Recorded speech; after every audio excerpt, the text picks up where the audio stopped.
Spin-off of Shin Megami Tensei, the world of Persona takes place in a section of Japan. You, the protagonist, is an incoming secondary school student, starting fresh in a new area and a new school. It's safe to say that your character wasn't aware of the existence of these creatures after a strange old Pinocchio-looking ag gremlin greets you. The meeting completely alters your life as you are chosen to be granted the Wild Card, a powerful ability allowing you to wield and manipulate multiple creatures at will. Persona is more than just the turn-based shadow-destroying fighting mechanics.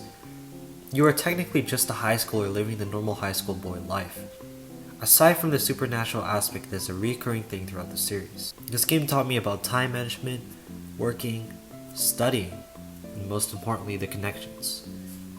Hanging out with your confidants, friends, family, and building up your relationships to form bonds and also grant perks for you to make use when in mementos. There was a social link in particular, and I'll try to make this spoiler free as much as possible. During the completion of Yosuke's social link, his development towards understanding that he has others surrounding him and that he is truly not alone was such a heartwarming moment. When Smile was playing in the background in Persona 4, I couldn't help but genuinely smile at my boy for maturing enough to realize that he had you, the player. The protagonist, albeit not an actual ability, could change the character's perceptions and help them feel gratitude towards their problems, successes, and change. I was introduced to the game series back in early 2020 post-lockdown. We were in a time that didn't feel real, and it was easy to feel hopeless and apathetic from the lack of connections and social interactions we had prior to quarantine. This game strengthened my desire to be with others who make me feel positive about myself, and I found those people through building their social links. You can never truly complete a social link. They just cap and the person evolves. Another notable event that happened against Yaldabaoth in Persona 5 were the struggles of being outmatched against a literal god. The game's theme is rebelling against the unfair control and decisions of the higher-ups. And this might sound cliche, but the unity of the fan team members and the civilians were probably my favorite scene in the game.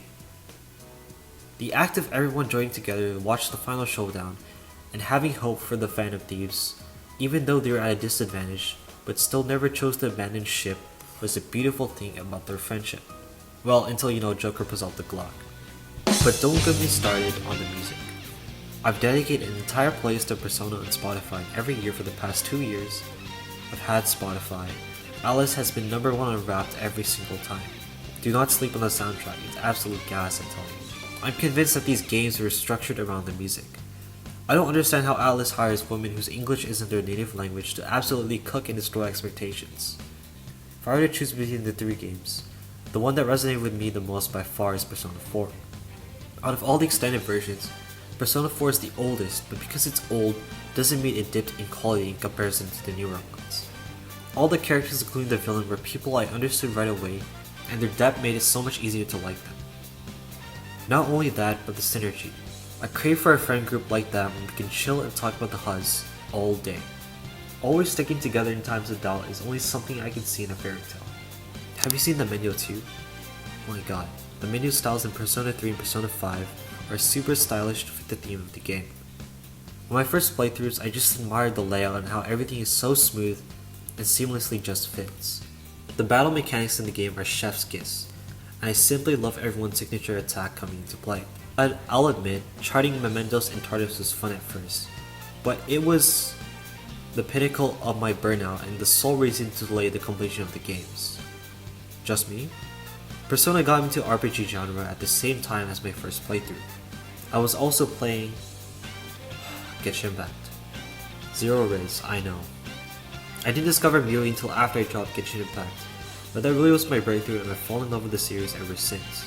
I learned to lean into my moral compass and to treasure the people in my life. Persona reminded me that everything is temporary and so much that can change in a year.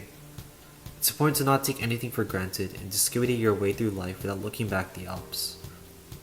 Oh yeah, and every given chance I have my hands in my pockets. That's the exaggerated swagger of a Japanese teen.